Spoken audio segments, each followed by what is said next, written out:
Morning everyone.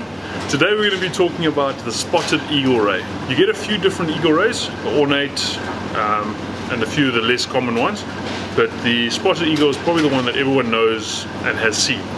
Now, the scientific name, Atovatus nari nari. The spotted eagle ray is sort of a diamondy shape, very long tail, and they got a tiny little finlet, almost like a little dorsal fin, which it is what it used to be, if that makes sense, evolutionary speaking. It's now shifted all the way down just above the tail, sits up like that. They do have spines on the tail, so much like any of your other skate species, you do have to be very careful.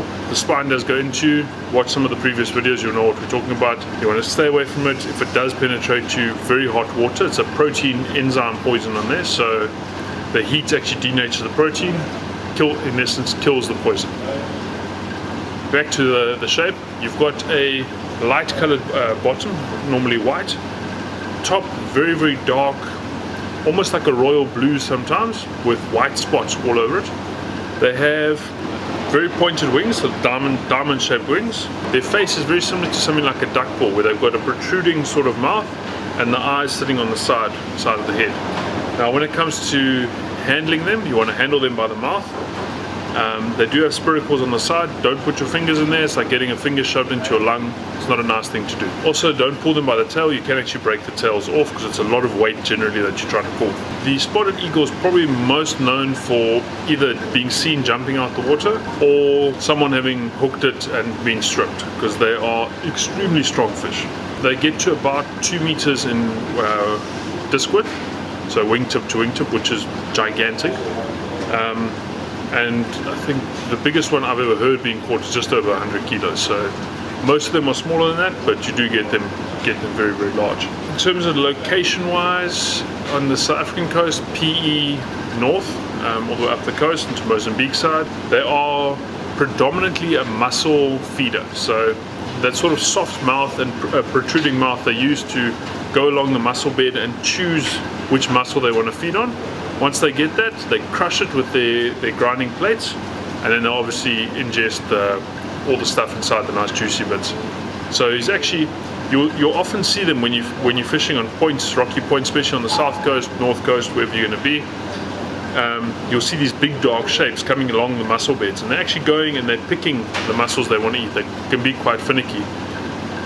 But this also leads to one of the main issues with them, which I experienced this weekend. You're going to be scratching just for catching a little blacktail, carantine, maybe a live bait or something like that. Next thing, eagle ray comes past and finds your little chocker bait that you've put there, too irresistible to leave alone, picks it up and continues to strip you all the way down to your spool. Even on heavy tackle, they are very difficult to stop. Now, I'm sure anyone that's done battle with them will attest to this. 3-hour fights, they're very similar to a honeycomb, but almost a bit stronger. So it's going to be a very hot debate topic. Comment down below which you think is stronger, spotted eagle ray or honeycomb.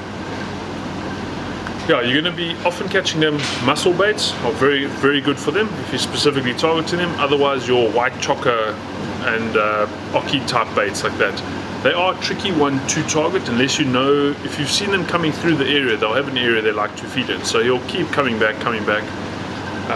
And then you're looking at nice small baits, so anything on like a 3.0, 4.0 type size hook.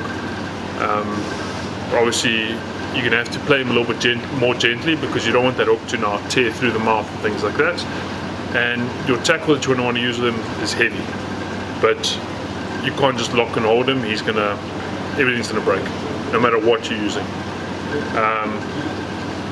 So yeah, tackle wise, I'd say your heavy tackle, but you're going to be using small baits. So maybe even something like a mussel bomb or a whole mussel, fishing for a mussel cracker and things like that. It's probably going to be your best bet for them. And then actually visually looking and finding where they are. Another thing about them is you often see them actually jumping out the water. So very similar to like a manta and things like that, that he'll leap out the water and with his wings flapping.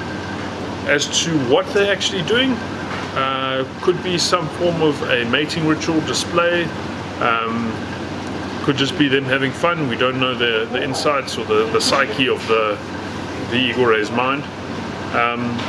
Some rays do give birth in the jump. I haven't seen this.